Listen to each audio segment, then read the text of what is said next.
si rien ne change? Il faudrait 33 ans pour atteindre la parité dans les instances de décision. Il est temps d'aller plus vite. Accélérons le mouvement. Assises de la parité, le 28 juin 2022. Inscrivez-vous sur assise-parité.com.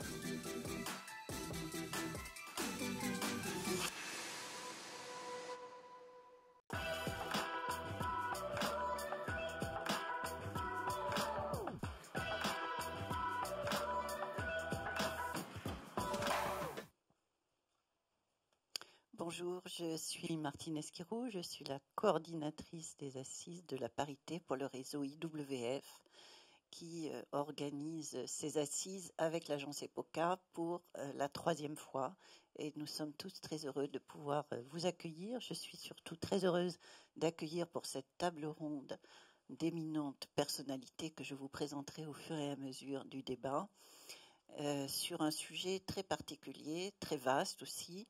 Plafond de verre et plancher collant, comment faciliter la progression professionnelle et l'équilibre paritaire.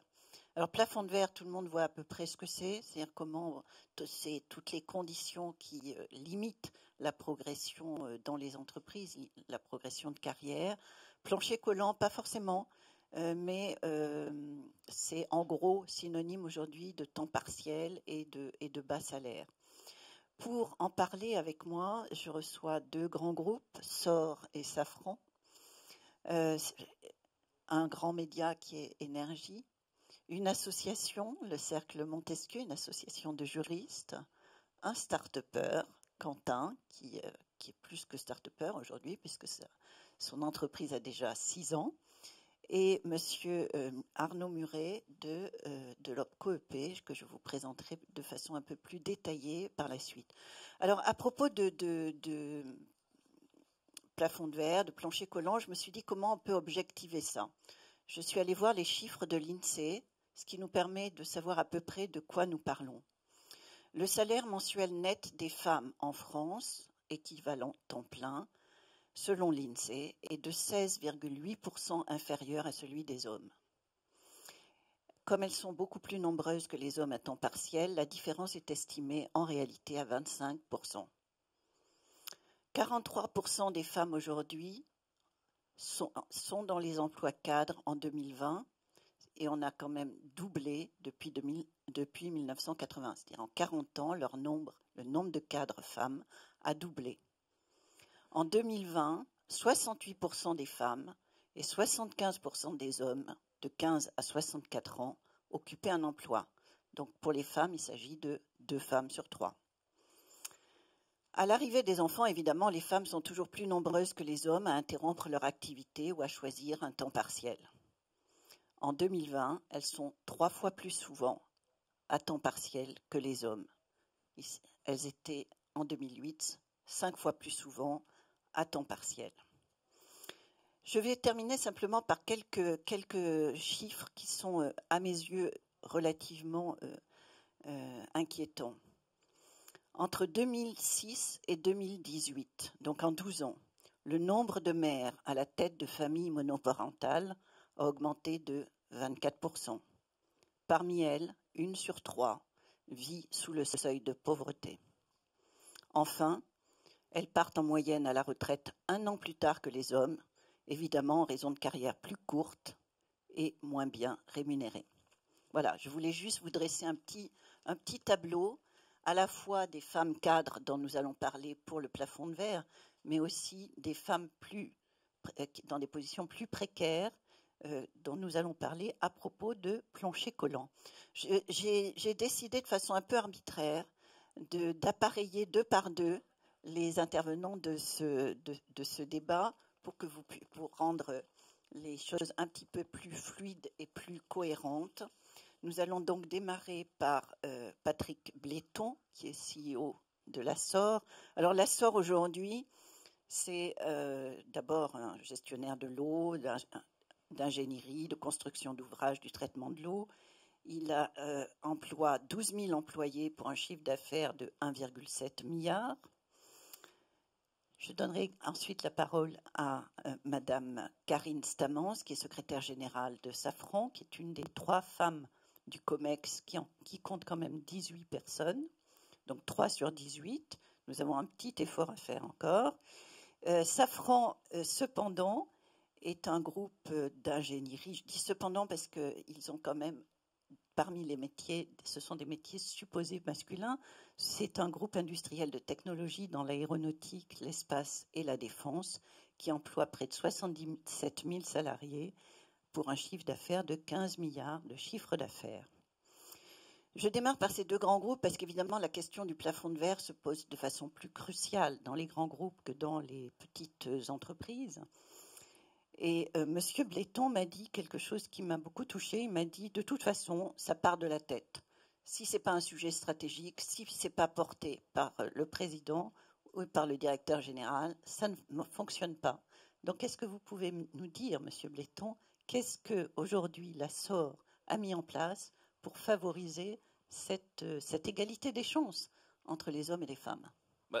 Tout d'abord, merci pour cette invitation. C'est un réel plaisir. Je pense que je vais prendre les chiffres dans le sens positif des choses plutôt que de prendre dans le sens négatif. Comment peut-on se passer de 50% de la population mondiale aujourd'hui quand on est dans un marché de l'emploi très tendu, très difficile et je viens d'une culture un peu différente, parce que je viens du monde anglo-saxon pendant quasiment 30 ans. Et dans le monde anglo-saxon, je dirais la parité homme-femme est quelque chose qui était arrivé avant la France. Et donc, c'est des sujets qui étaient, je dirais, dans notre gène, je dirais, managérial depuis le début, et on ne se pose pas la question. Souvent, donc et notamment chez SOR, donc on a mis en place pas mal de choses, notamment le premier sujet, c'est la parité sur les salaires. Il est hors de question chez nous aujourd'hui d'avoir une différence de salaire entre les hommes et les femmes. On a un réseau interne d'ambassadeurs, d'ambassadrices qui s'appelle Hello, parce qu'on est dans le métier de l'eau, donc Hello. Donc voilà un petit peu le lien qui est fait et qui pousse à l'amélioration, je dirais, des conditions de travail pour les femmes dans l'entreprise, et qui travaille beaucoup des sujets de fond, et qui a des engagements, notamment à livrer, et qui présente généralement au comité exécutif les résultats des travaux qui sont faits. On a des métiers qui sont assez techniques aujourd'hui, mais je pense que le vrai sujet n'est pas d'aborder la question par la technicité. Quand je dis que les choses partent du leadership, c'est de croire que, je dirais, les chances doivent être équivalentes à l'entrée dans l'entreprise. Aujourd'hui, chez SOR, on a à peu près 30% du comité exécutif, je dirais, avec des supportrices, je vais les appeler supportrices, je sais qu'il y en a quelques-unes dans la salle aujourd'hui et qui m'ont un peu challengé avant d'arriver, je vous le dis, donc voilà. Mais on a une très belle équipe, et je crois beaucoup à la complémentarité. J'ai travaillé dans le monde entier avant de revenir en France. J'ai nommé une femme, je dirais, en charge des activités de service en Arabie Saoudite, donc qui manageait des hommes. J'ai nommé une femme en Inde en charge aussi d'autres activités qui gérait des hommes, dans des pays où les cultures sont quand même très compliquées. Mais j'ai toujours été convaincu que ce changement culturel passait par l'exemplarité, et c'est à nous, je dirais, dirigeants d'entreprise, d'avoir le courage et d'avoir des actes fondateurs sur ces sujets-là, et non pas de regarder, je dirais, uniquement les choses qui ne vont pas. Donc l'exemplarité est claire dans l'entreprise, et c'est ce qui fait chez SOR aujourd'hui notre ADN, et j'en suis très heureux. Après, on parle de diversité aussi. Je pense que la diversité géographique est nécessaire, la diversité culturelle, et pas uniquement, je dirais, la parité homme-femme. Je pense qu'il y a beaucoup d'autres sujets qui nous aident à améliorer la qualité de nos entreprises. Et notamment, je crois qu'il y a des statistiques qui montrent que des entreprises avec une meilleure parité homme-femme ont de meilleurs résultats que lorsqu'elles ne sont gérées que par des hommes. Donc déjà, en tant que patron de boîte, la décision est assez rapide à prendre. Merci infiniment. Je crois, Madame Stamans, que vous êtes tout à fait convaincue, évidemment, que la performance économique passe par une meilleure parité. Mais vous me disiez que dans le groupe Safran, la prise de conscience qui existe, évidemment, est cependant assez récente, et que vous avez mis en place de nombreux programmes de mentoring, d'accompagnement de carrière. Est-ce que vous pourriez nous en dire un mot et nous donner un peu un aperçu du paysage de la parité au sein de Safran? Oui, tout à fait, Martine. Merci beaucoup pour ces questions. Alors, vous m'avez présenté en disant une des 3 femmes membres du comité exécutif de Safran sur 18 personnes. Ça peut paraître peu. Pour autant, ça ne démontre pas un manque d'implication sur le sujet. La parité, c'est quelque chose... Enfin, le groupe Safran est pleinement convaincu, et la direction générale est pleinement convaincue que c'est un enjeu majeur pour le groupe. Notre souci chez Safran, c'est que nous sommes sur un groupe de haute technologie, avec un vivier d'ingénieurs, des recrutements principalement au niveau des ingénieurs. 41% de notre population est ingénieur et cadre. Et une difficulté de facto qui est que, sortis des grandes écoles, on n'a que 25% de femmes, de jeunes filles, qui ont choisi cette filière-là, et donc un vivier de recrutement qui est finalement assez insuffisant, clairement, pour que après, dans l'entreprise, on a un vivier suffisant pour faire évoluer les femmes. Alors pour autant, on mène des actions, tant vers l'extérieur qu'en interne. Tout d'abord, en extérieur, nous faisons partie d'un réseau, l'association Elle Bouge, et nous avons des marraines au sein de notre groupe, plus de 330 marraines, qui vont dans les écoles, dans les collèges, dans les lycées, pour expliquer que les métiers de l'industrie et de la haute technologie sont accessibles à toutes et à tous. On fait aussi venir des jeunes étudiantes au sein de nos ateliers et de nos usines pour leur montrer que finalement l'usine d'aujourd'hui, c'est pas porter des kilos et des kilos, mais qu'on est maintenant sur des métiers totalement accessibles. Et une fois qu'on est en interne, avec nos collaboratrices, nous veillons à les accompagner tout au long de leur carrière. Alors moi, il y a une formation que je trouve particulièrement intéressante et que j'affectionne particulièrement, c'est Talent Boost. C'est un programme qui est assez récent, qui est réservé exclusivement aux femmes, mais il n'y a pas de question d'âge. On a une version junior et une version plus senior. Et l'intérêt de cette formation, c'est de permettre de lever des verrous. On voit que souvent les femmes, elles ont des parcours qui peuvent être freinés, qui peuvent être ne pas aussi linéaires que ceux des hommes. Et parfois, elles se mettent des barrières. Est-ce que j'ai le droit de postuler à tel poste? Est-ce que j'ai le droit de négocier mon salaire? Est-ce que si je prends des responsabilités, j'arriverai à gérer vie personnelle et vie professionnelle? Donc, toutes ces questions-là, dans le cadre de cette formation, elles peuvent les poser à des managers, à des membres du COMEX qui sont accessibles et qui vont leur répondre avec honnêteté, en fait. Et ça va permettre de lever un certain nombre de verrous et les aider à évoluer, à continuer d'évoluer dans le groupe. Ensuite, on a du mentoring et du sponsoring, bien évidemment. Et ça, c'est un levier extrêmement puissant. Merci infiniment. Alors, c'est vrai que cette question du sourcing, si je puis dire, des recrutements dans les groupes d'ingénieurs et dans les groupes techniques est une question tout à fait récurrente. J'ai envie de vous poser la question aussi, Monsieur Bléton. Qu'est-ce que vous pouvez faire pour orienter davantage les jeunes filles vers des filières scientifiques? Vous m'aviez parlé de flexibilité au travail, d'attractivité de carrière à travers des nouvelles modalités finalement. Mais est-ce que ça suffit? Est-ce que vous aussi, comme Safran, vous êtes impliqué auprès des écoles d'ingénieurs? Oui, je crois qu'on essaie tous d'aller voir les écoles et de démarcher, je dirais, entre guillemets, pour trouver les talents de demain. Je pense qu'il y a un avant-Covid et un après-Covid sur ces sujets-là. Je reste convaincu que l'après-Covid nous a amené énormément de flexibilité dans le travail. Aujourd'hui, on doit sortir, et on le voit à travers les jeunes générations qui rentrent dans l'entreprise, on doit sortir du carcan à 8h, 17h, avec des obligations. Et tout à l'heure, j'écoutais, je crois que c'était la secrétaire générale du DLR. On voit clairement qu'aujourd'hui, on doit avoir cette flexibilité horaire pour permettre aux femmes à la fois de s'épanouir dans l'entreprise et de gérer leur vie privée, leur vie familiale. Si on reste sur des carcans un petit peu trop compliqués et un peu trop stricts, on n'y arrivera pas. Je donne un exemple qui n'est pas forcément lié à ça, mais qui est un exemple où on se met un petit peu, je dirais, dans la position des entrants. Chez SOR, on a décidé de supprimer la période d'essai pour pouvoir permettre aux jeunes de rentrer dans l'entreprise et de pouvoir aller voir leur banquier ou trouver un appartement avec un contrat à durée indéterminée. Parce qu'on a trouvé ce levier-là pour attirer des talents d'entreprise. Et je pense que l'on doit faire la même chose au niveau de la parité. Qu'est-ce qui bloque aujourd'hui pour une femme de pouvoir évoluer, de pouvoir grandir dans l'entreprise et on doit sortir un petit peu de cette culture parfois qui nous coince un petit peu dans notre gestion au quotidien, quoi. Merci beaucoup. Madame Stomans, qu'est-ce que vous diriez à une jeune fille qui voudrait éventuellement se tourner vers l'aéronautique, l'aérospatiale, la défense, pour l'attirer dans votre groupe?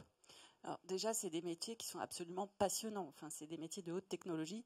Moi, quand je suis rentrée dans le groupe Safran, je ne connaissais pas, enfin à l'époque c'était la SNECMA, je ne connaissais pas spécialement l'aéronautique, mais je n'ai plus jamais pris un avion de la même façon. C'est-à-dire qu'on rencontre que des gens passionnés, accessibles, et donc, moi, une jeune fille qui aujourd'hui me dit « je veux rentrer chez Safran », je lui dis « vas-y ». Et surtout, ne pas se mettre de barrières.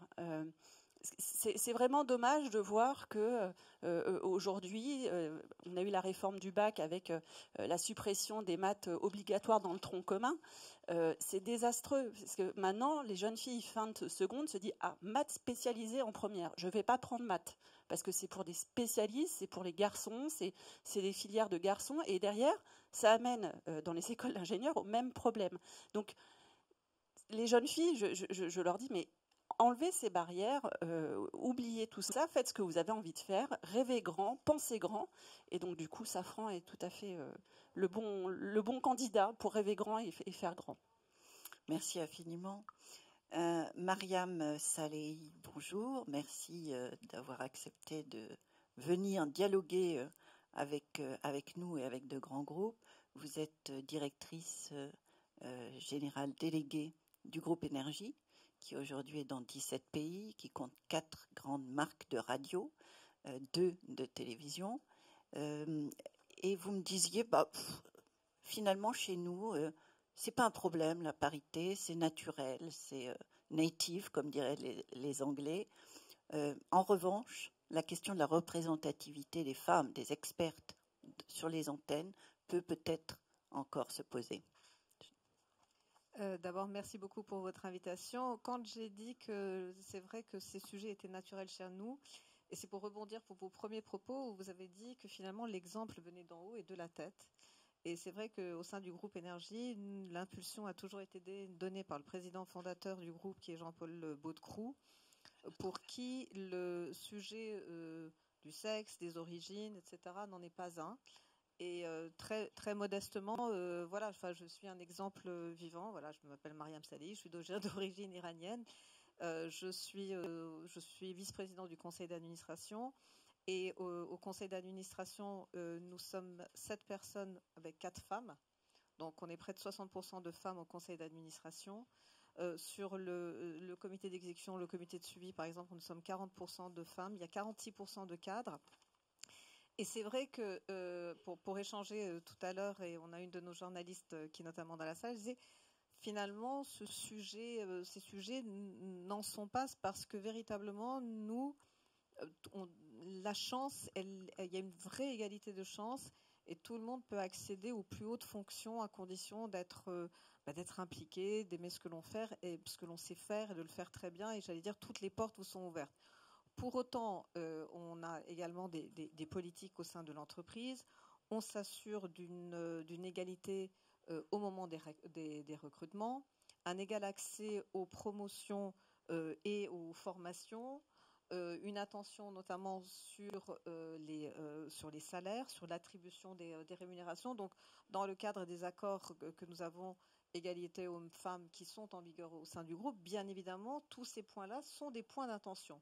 Et il faut se garder surtout de se reposer sur ses lauriers en disant parce que ce n'est pas un problème, alors ça ne le sera pas. Ça n'est pas vrai. Donc il y a une attention, une vigilance qui est véritablement présent. Nous avons également un programme de sensibilisation et j'y suis particulièrement attachée et on le sait au sein du groupe sur la formation pour lutter contre les agissements sexistes ou voir le sexisme ordinaire, où très souvent on se rend compte que des propos peuvent être tenus, il peut y avoir des gestes déplacés, et que quand on appelle l'attention de quelqu'un en disant ça ne se dit pas, ça ne se fait pas, la personne dit mais en fait c'était gentil de ma part, je voulais pas heurter ou blesser quelqu'un. Et on leur dit, non, finalement, aujourd'hui, on peut pas dire à quelqu'un, ma petite, est-ce que ça t'ennuie d'aller chercher mon dossier? Non, pas ma petite. On dit pas ma petite. En disant, ah, c'était génial, ma jolie, ce que tu as fait. Non, c'est très bien un tel ou une telle ce que tu as fait, mais pas ma jolie. Et donc, véritablement, une vraie sensibilisation là-dessus. Alors, c'est vrai que nous, notamment sur les antennes de télévision, puisque c'est là où il y a une vraie visibilité, et notamment, nous avons la chance d'avoir Chérie 25, qui est la seule chaîne conventionnée et destinée véritablement aux femmes, et où on a un taux d'experts, si je ne m'abuse, la dernière fois, de 99%. Donc c'est vrai qu'on a une marge de progression. Donc on a 99% d'expertes femmes qui interviennent. Mais moi j'ai toujours aussi une conviction personnelle là-dessus, c'est que j'arrive, je vous dis 99%, c'est très bien, mais c'est pas tant un sujet de quantité que comment est-ce qu'on donne la parole aux femmes. Parce que parfois, vous pouvez avoir un pourcentage moindre, mais où la femme a un rôle central, c'est elle qui distribue la parole, c'est elle qui anime le débat. Et si vous comptabilisez le temps de parole d'une femme qui gère un débat sur un plateau télévisé, son temps de parole est inférieur à ses invités masculins. Alors après, en termes de ce que l'on appelle de rôle modèle, qu'est-ce que l'on veut donner comme image pour les jeunes filles, les jeunes femmes qui nous regardent et pour faire avancer les choses dans la société? Est-ce qu'on préfère avoir un temps de parole mathématiquement plus important parce que les intervenants sont plus comptabilisés, ou est-ce qu'on préfère donner la parole à une femme qui mène les débats, qui distribue la parole, qui organise la discussion, où son temps de parole sera mathématiquement moins comptabilisé?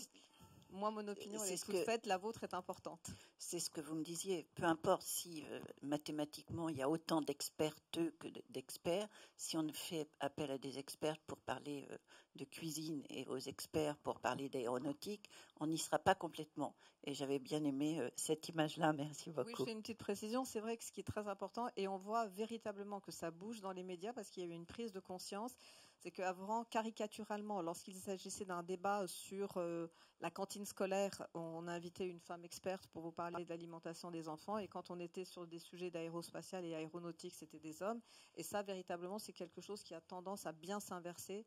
Et il ne faut pas oublier la qualité aussi de la parole qui est donnée aux femmes dans les médias, plus que la quantité parfois. Et là aussi, le rôle modèle qui joue, vous m'aviez cité Claudie Agnuret, qui était la première femme en France, en tous les cas française, à partir dans l'espace. Béatrice Beer, non seulement est membre d'IWF, et nous en félicitons tous les jours, mais elle est également vice-présidente du Cercle Montesquieu, entre autres choses, secrétaire générale de Servier. Et le Cercle Montesquieu existe depuis une trentaine d'années, est une association de juristes avec de très nombreux thèmes. Et parmi ces thèmes, la question de savoir pourquoi les femmes juristes dans le métier juridique ont plus de mal à accéder au pouvoir, notamment dans les cabinets d'avocats.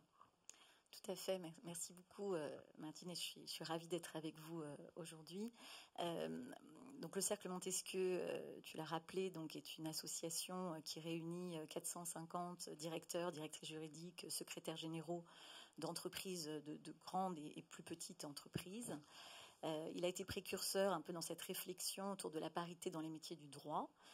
Notamment, depuis une dizaine d'années, il a une commission qui est particulièrement dédiée à ce thème, la commission DJ au féminin, comme directeur juridique au féminin. Et je trouve que c'est intéressant pour notre débat aujourd'hui de se pencher sur les milieux du droit. Pourquoi ? Parce que c'est des filières qui sont pour le coup très féminisées. Donc par rapport à ce qu'on disait tout à l'heure, la haute technologie, la difficulté à trouver des talents féminins, j'ai envie de dire, c'est pas du tout le cas dans le milieu juridique, puisqu'aujourd'hui sortent de l'université à peu près 70% des licenciés en droit sont des femmes. Quand vous regardez par exemple les promotions de l'école de la magistrature, vous avez près de 80% de femmes. C'est d'ailleurs assez étonnant comme revirement si on pense que jusqu'à 1946, les femmes ne pouvaient pas devenir magistrates. Et si vous regardez dans les gens qui embrassent la profession d'avocat, 50% sont à peu près des hommes et 50% de femmes. Pour autant, le Cercle Montesquieu a lancé il y a quelques années un classement qui est repris maintenant chaque année, qui est un classement des cabinets d'avocats au regard de la parité. Et le travail que nous avons fait, c'est que nous avons regardé les 100 plus gros cabinets d'affaires parisiens. Et ce qu'on a découvert, c'est qu'on retrouve cette proportion, voire un peu plus élevée, de femmes collaboratrices de ces cabinets, puisqu'on a 60 à 70% de femmes qui travaillent dans ces cabinets. Quand on regarde la proportion des associés, eh bien soudain, il n'y a plus que 20 à 30% de femmes associées de ces très gros cabinets d'affaires.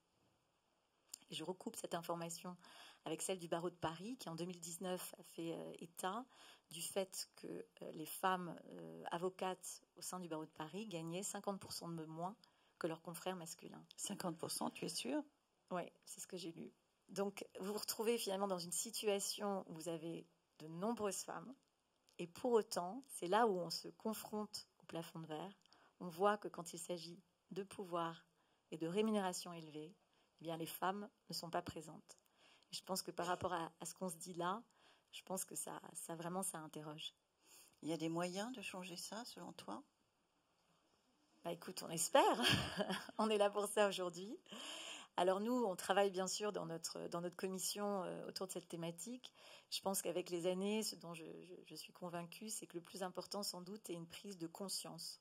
Prise de conscience, bien sûr, comme on le fait aujourd'hui, des patrons, des entreprises, mais aussi une prise de conscience des femmes qui intériorisent pendant leur jeunesse, leur scolarité, un certain nombre de facteurs limitants. Et je pense qu'en travaillant sur les rôles modèles, en travaillant sur ces facteurs, en prenant conscience finalement d'être une femme dans un milieu d'hommes, eh bien, je pense que ça permet aussi de donner aux femmes l'impulsion dont elles ont besoin pour briser ce plafond de verre. Et c'est un petit peu aussi tout le travail d'International Women Forum. Je pense que effectivement toutes les associations de femmes sont très utiles, parce qu'effectivement on y trouve à la fois des rôles modèles, on y trouve des conseils, on y trouve une solidarité qui font que les femmes peut-être trouvent l'audace et osent finalement accomplir leurs désirs. On ne dit pas que toutes les femmes veulent devenir associées de cabinets d'avocats, mais on s'étonne juste qu'il y en ait finalement qui sont dans ces cabinets, qui travaillent et qui finalement ne sont pas reconnues à la hauteur. En tout cas, n'ont pas la rémunération et le positionnement qu'elles mériteraient. Merci Béatrice. Arnaud Muret, je ne sais pas comment vous présenter parce que vous êtes désormais un vieux routier des assises, si je puis dire. Nous débattions l'année dernière ensemble ici et merci d'être venu à nouveau. Vous êtes le directeur général de l'OPCO EP. Alors la plupart des gens connaissent l'OPCO EP, mais pas forcément. OPCO, c'est opérateur de compétences. Il y en a 11 en France qui recueillent les 1% de formation. Vous accompagnez, vous êtes l'interlocuteur privilégié des entreprises de proximité pour toutes les questions de formation, d'apprentissage. Et dans vous dirigez la plus grosse OPCO parmi les 11 qui existent, puisque vous vous adressez à 3 millions de salariés dans plus de 400 000 entreprises adhérentes à travers les 53 branches professionnelles de l'OPCO. Donc, c'est dire la quantité prodigieuse de gens que vous pouvez accompagner dans les formations, dans l'apprentissage, et se pose vraiment, je pense, particulièrement dans les entreprises de proximité, où on peut imaginer qu'il y a plus de contrats précaires, plus de temps partiel, et donc plus de femmes. Dans ces conditions-là, j'aimerais savoir quel est votre avis. Comment vous les accompagnez dans leur carrière pour décoller, pour qu'elles n'aient plus affaire au plancher collant? Eh bien, d'abord, merci beaucoup pour cette invitation. Effectivement, vieux routier, bon, je ne le ressens pas comme ça. Mais votre question, elle est très juste. Déjà, les entreprises de proximité, ce qu'on appelle la proximité, c'est les métiers de l'artisanat, des professions libérales. Nous avons ce qu'on appelle les assistantes maternelles, les particuliers employeurs. C'est ce qui fait que il y ait autant de salariés couverts par l'OPCO EP. Ce sont des métiers très féminins, mais tous ne sont pas dans la précarité en réalité. Mais ce que nous avons observé, il faut faire un petit flashback sur ce que nous venons de vivre ces 2 dernières années avec la crise sanitaire. C'est que pendant la crise sanitaire, les femmes ont été plus mobilisées à la maison que dans l'entreprise. C'est-à-dire que ce que nous avons observé, c'est que dans les périodes de confinement, c'était d'abord les femmes qui s'occupaient des enfants, les hommes étaient plus disponibles. Et donc, il y a eu un effet de corollaire au moment de la sortie de crise pour que les femmes reviennent plus au travail.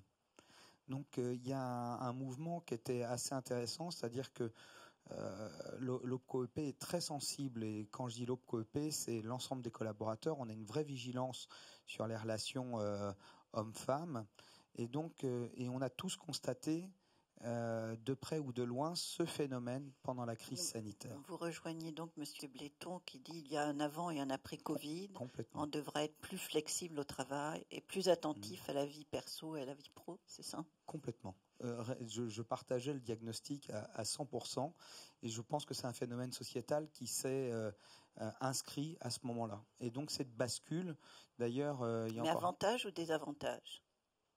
Pour l'instant, il semble qu'il y ait beaucoup d'avantages. Maintenant, il faudra voir dans la durée comment les relations sociales se réalisent dans les faits. Dans nos sociétés, si je prends par exemple l'OPCO EP en tant qu'entreprise et non acteur de la formation, j'ai une population à plus de 77% de femmes, mais au-delà de ça, on est des populations vieillissantes avec beaucoup de départs en retraite. Et ce qui s'est passé ces dernières années avec la Covid nous pose beaucoup de questions. Comment on va intégrer, donc on a parlé de la jeunesse tout à l'heure, comment on va intégrer les jeunes dans l'entreprise aux nouveaux métiers, comment on va les socialiser, parce qu'il y a beaucoup de pratiques en réalité qui ne reposent pas sur que des procédures ou avec un tuto on peut apprendre. Il y a beaucoup de choses qui se transmettent par le contact humain. Donc il va falloir qu'on apprenne à travailler avec ces nouvelles façons de faire, mais aussi comment on va transmettre ces savoirs dans l'entreprise pour continuer à faire nos métiers. Très bien. Merci infiniment. Alors, je voudrais passer la parole et avoir le point de vue d'un jeune start-upper qui est spécialisé dans le recrutement en plus. Donc, c'est quasiment du vice. Quentin Gueli a créé Anjaro en 2016, me semble-t-il. 2015, oui. 2015, pardon.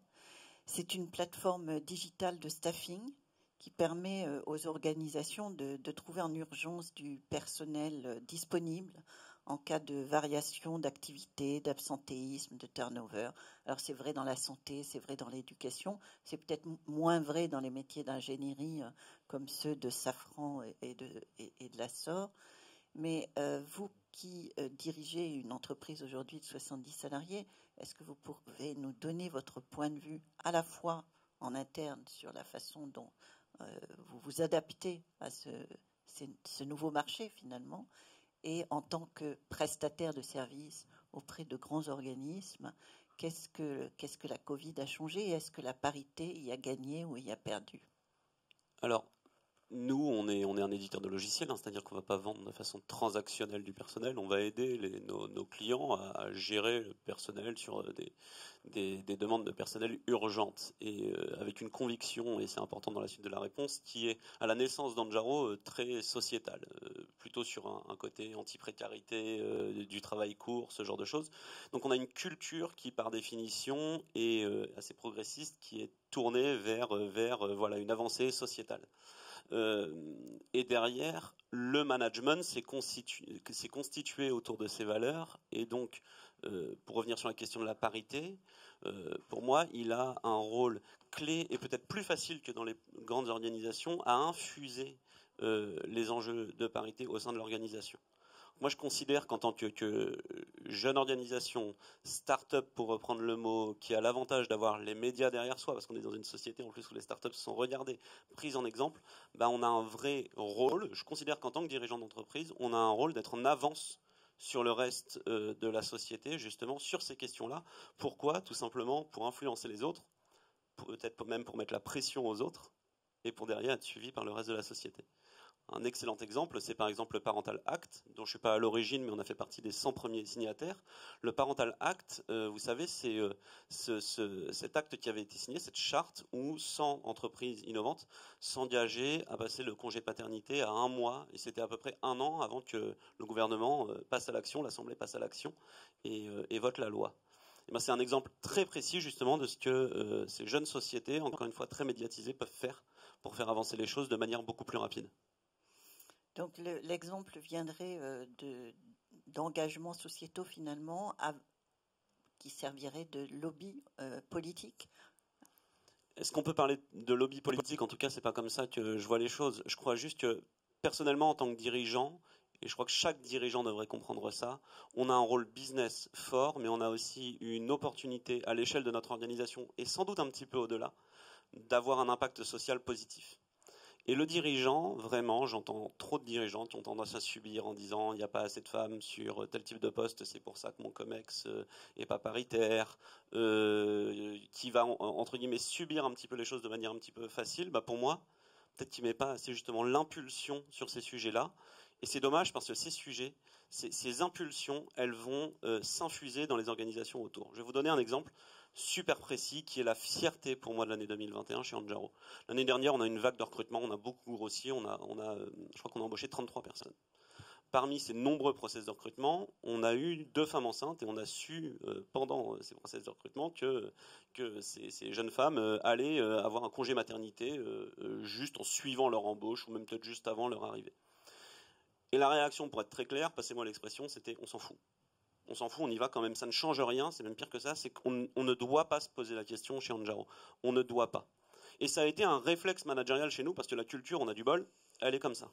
Mais ce qui est assez intéressant derrière, ce que j'ai appris après, et j'ai des gens, pour les gens qui nous suivent en présentiel, qui sont assez témoins, c'est l'effet que ça a eu dans les dîners de mes salariés, l'effet que ça a eu dans les entreprises qui sont connexes à Anjaro, finalement, qui nous entourent, qui sont liées d'une manière ou d'une autre à notre écosystème. Parce que quand nos salariés ont parlé de ça, ça a mis la pression sur mon équivalent dans d'autres boîtes. Et ça, c'est super intéressant. Et c'est pour ça qu'on doit être en avant et en tant que dirigeant, mettre cette impulsion à titre personnel et auprès de son management. Merci, ça me semble un très très bon exemple. J'ai envie de poser la question à nos autres intervenants. Quelle serait la mesure dont vous pourriez rêver pour accélérer le processus d'égalité femmes-hommes au sein de votre organisation ou en externe dans les cursus de formation initiale ou professionnelle? Madame Samans. Comme on l'a dit, chez Safran, c'est pas tant en interne que le problème se pose, c'est bien sur le recrutement et le vivier qui existe au départ. Donc, je dirais qu'on a des quotas dans les entreprises, peut-être des quotas au niveau des écoles et même en amont dans les lycées, où on pousserait un peu plus les jeunes filles à aller vers les études scientifiques, ou en tout cas on les aiderait, on les accompagnerait en ce sens-là. Ça nous aiderait après aussi à pouvoir avoir le vivier qui va bien, parce que je peux vous assurer que c'est pas on se décharge pas enfin, on n'essaye pas de se déculpabiliser en disant ça vient pas de nous, c'est un problème à l'extérieur, c'est une réalité, et ça voilà, je pense qu'on ne peut pas agir seul, il faut qu'on agisse, on le fait, mais l'écosystème en général doit évoluer et on doit comprendre que les métiers sont mixtes en fait, il y a pas de, faut les féminiser et les métiers sont mixtes, il n'y a pas de genre dans le métier. Voilà. Merci beaucoup. Monsieur Muret, en matière d'apprentissage, est-ce qu'il nous faut une égalité parfaite, et particulièrement dans les entreprises de proximité? Je ne pense pas qu'il faille rechercher l'égalité parfaite, mais peut-être chercher à ne pas genrer les métiers. Ça serait ma réponse. Merci beaucoup. Madame Salahi. Au sein du groupe Énergie, nous avons une filiale qui est assez importante qui s'appelle Towercast, qui est une filiale de diffusion et qui diffuse donc les médias. Et c'est une filiale qui recrute technique et qui recrute des ingénieurs. Et c'est vrai que quand on regarde le sujet du plus près au sein du groupe Énergie, c'est vrai qu'on parle souvent avec les managers de Towercast qui rencontrent les mêmes difficultés que vous. C'est-à-dire il faut véritablement aussi travailler cette appétence pour les filières scientifiques, pour les filières techniques, et de dire que alors le travail doit peut-être passer par les écoles. Ça, j'ai peut-être moins d'expérience que vous, mais véritablement aujourd'hui, c'est vrai que nous, pour renforcer encore un peu plus cette parité, on s'aperçoit que dans ces métiers techniques, le vivier de femmes devrait progresser. Et alors, est-ce que ce sont des barrières que les jeunes filles se mettent dans la tête? Est-ce que c'est un problème de l'éducation? Je pense que le problème, il doit être multifactoriel, mais en toute hypothèse, travailler là-dessus. Merci. Point de vue que vous partagez également, Monsieur Bléton. Quelle est la mesure qui permettrait selon vous, à la fois à votre organisation et puis à toutes les organisations, de franchir le pas d'une meilleure parité? Alors, je vais me permettre de répondre avec trois niveaux. Je vais vous faire 3 niveaux de réponse. Le premier, je pense qu'il y a un aspect mathématique. Quand on parle d'alternants, quand on parle des gens qui rentrent dans l'entreprise, je veux dire, aux États-Unis, par exemple, pour gérer la parité, on la gère dès le début dans les entrées au niveau des collaborateurs qui rejoignent l'entreprise. Deuxième sujet, il y a un sujet d'environnement pour nous tous. Quand on regarde les organisations syndicales en France aujourd'hui, on parle beaucoup du temps de travail, on parle beaucoup de sujets, mais personne ne parle, je dirais, du comment va-t-on organiser le travail pour toutes les femmes qui rejoignent l'entreprise. Et il n'y a pas de femmes à la tête de ces organisations syndicales, sauf erreur de ma part. Et ça, je vous laisse dire, mais je crois que c'est la réalité en plus. Donc ça reste un monde assez machiste où la femme n'a pas sa place dans les organisations syndicales qui sont quand même à l'origine des changements de loi, du travail sur les lois. Donc c'est un vrai sujet sur lequel je pense qu'il y a une grosse réforme à faire. Et des questions à se poser. Et puis le troisième sujet, j'ai envie de vous dire, prenez le pouvoir, mais faites des propositions aussi aux entreprises. Et je pense que c'est à vous de nous dire comment voyez-vous les nouvelles méthodes de travail, l'après-Covid, qu'est-ce qui pourrait faire qu'on facilite aujourd'hui l'entrée des femmes dans l'entreprise et de faire des propositions. Je pense qu'il faut qu'on sorte de la notion de constat. On est trop dans le constat aujourd'hui, on est sur des chiffres. Je pense que c'est aussi, il faut un peu prendre des engagements. On est prêt à avancer. En ce qui concerne chez nous, chez SOR, c'est pas le débat, mais faites des propositions sur lesquelles, des propositions innovantes qui permettent d'améliorer les conditions de travail et de les transformer aujourd'hui en entreprise. Alors je saisis évidemment la perche qui m'est tendue pour vous signaler que IWF, avec ses partenaires, a créé une charte d'engagement que je vous invite tous à découvrir et éventuellement à signer. Et nous avons 25 engagements forts. N'hésitez surtout pas à les regarder. Merci beaucoup. Je n'y manquerai pas. Béatrice. Oui, je pense qu'on a beaucoup légiféré ces dernières années en termes de quotas, les conseils d'administration, les COMEX. Donc je pense qu'aujourd'hui, il faut... Les COMEX, c'est récent, c'est la loi Rixain et elle n'est pas encore appliquée. Non, mais je veux dire par là que je pense qu'aujourd'hui, il faut, je pense, former. Je pense que le plus important, c'est cette lutte contre les stéréotypes. Et ça touche à la fois les femmes et les hommes. Et l'idée est de pouvoir vraiment libérer le potentiel de chacun, au-delà, effectivement, d'assigner telle fonction, tel métier, tel comportement. Et je pense que ça va depuis la plus petite enfance, et déjà former peut-être le corps enseignant. Parce que moi, j'ai encore eu, quand mes enfants étaient petits, la maîtresse qui demandait « Merci d'amener un cadeau de Noël pour les filles et pour les garçons, les garçons ». Et quand j'ai croisé en lui demandant « Mais c'est quoi un cadeau de Noël pour une fille ?»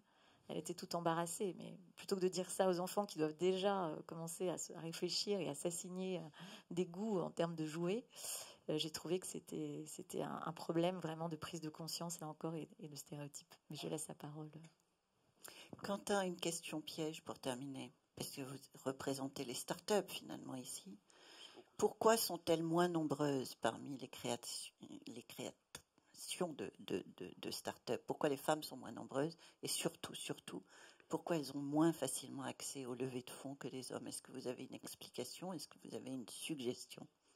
Alors, je rappelle juste qu'elles sont entre 2 à 3% à lever des fonds en France. Exactement. Sur le montant des levées de fonds, c'est une catastrophe. Et je rejoins d'ailleurs votre point de vue, parce que je pense que c'est surtout un sujet de formation. D'ailleurs, quand je parlais des engagements, c'était vraiment ceux des patrons de PME comme moi, parce que typiquement, je ne suis pas très différent de vous, vu que chez les ingénieurs, nous, chez les développeurs, on a exactement le même problème que vous, finalement, sur la parité. Alors, pour revenir sur votre question, je reviens vraiment là, et je parle de mon industrie, celle, on va dire, des entreprises innovantes, sur une notion qui m'est chère, qui est celle de la génération de transition. C'est-à-dire que le seul moyen qui va permettre de changer ça très vite, c'est de se responsabiliser et de considérer qu'on n'est pas en train de travailler pour ma génération. Si je dois être un peu fataliste, c'est quasiment trop tard. Ce qu'il faut, c'est créer une normalité paritaire pour la génération qui arrive. Qu'est-ce que ça veut dire? Ça veut dire que nos écoles, en effet, elles doivent s'assurer que dans leur cursus d'entrepreneuriat, il y ait autant de filles que de garçons. Il faut que nous, patrons de start-up, on s'assure que dans nos comités de direction, il y ait autant de femmes que d'hommes. Et pourquoi? Pour nos équipes, sans doute, pour les gens qui rentrent dans le monde du travail et qui vont regarder au-dessus en se disant « Est-ce que ces postes sont accessibles ?» Et j'irai encore plus loin. Là, moi, je vais prendre un exemple chez moi. J'ai Mandy, chez moi, qui est CFO, avec qui j'ai eu exactement cette conversation, parce que moi je suis pour les quotas. Et je lui disais, mais en fait, si on met en place des quotas, on me dit, on le fait pas pour toi, on le fait pour tes 2 gamines, parce qu'en l'occurrence, elle a 2 filles. Parce qu'elles, toute leur vie, elles vont la passer sans doute avec une maman qui est au comité de direction d'une entreprise. Donc en fait, ce qui va se passer, c'est qu'elles vont arriver à l'école, et si elles veulent rentrer dans des organisations comme la nôtre, elles sont loin d'être obligées, elles vont jamais se poser la question si ces postes sont accessibles, parce qu'ils le seront par nature. Donc si on doit bouger vite, c'est pas pour nous, c'est pour les startups qui vont se créer dans 10 ans et dans 15 ans. On est évidemment d'accord. Notre rêve à toutes et à tous ici, c'est qu'il n'y ait plus besoin des assises de la parité, parce que ça serait naturel et que ça coulerait de source. Simplement sur les startups, pour terminer là-dessus, à notre modeste niveau, chez IWF, avec EPOCA, nous avons créé un tremplin startup. Et je vous invite à voir tout à l'heure la remise des prix. Nous avons reçu 184 candidatures de créatrices de start-up, seules ou en tandem. Parfois, c'était des tandems paritaires. Et on est très, très heureuse de pouvoir leur donner ce coup de pouce aujourd'hui. Merci à vous tous. Merci d'avoir participé à ce débat. Et puis, rendez-vous à l'année prochaine peut-être pour savoir où est-ce que nous en sommes sur le plafond de verre et le plancher collant.